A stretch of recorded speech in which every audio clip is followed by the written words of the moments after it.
teenager with a rare condition that affects her blood vessels says she's in danger of starving because doctors didn't know what was wrong with her.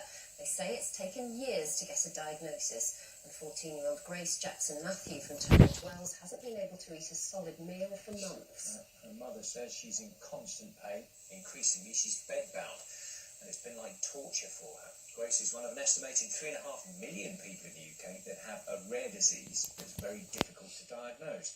Sarah Smith reports. With her beloved dog and her sisters entertaining her, this is a brief moment of respite for 14-year-old Grace. Since her condition dramatically worsened a year ago, this bed in this room is where she spends most of her life.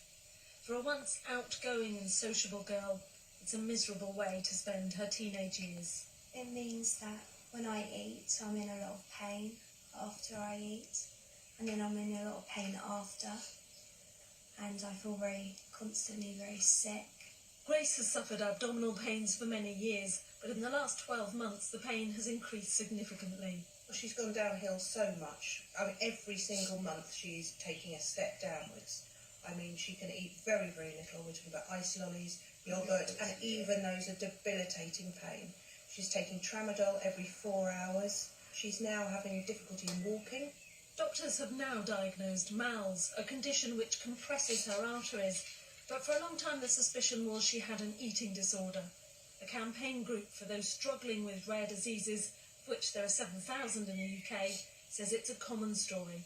A lot of patients with rare diseases will get diagnosed sometimes with a psychiatric disorder because the doctors will be just like, well, there seems to be no other explanation.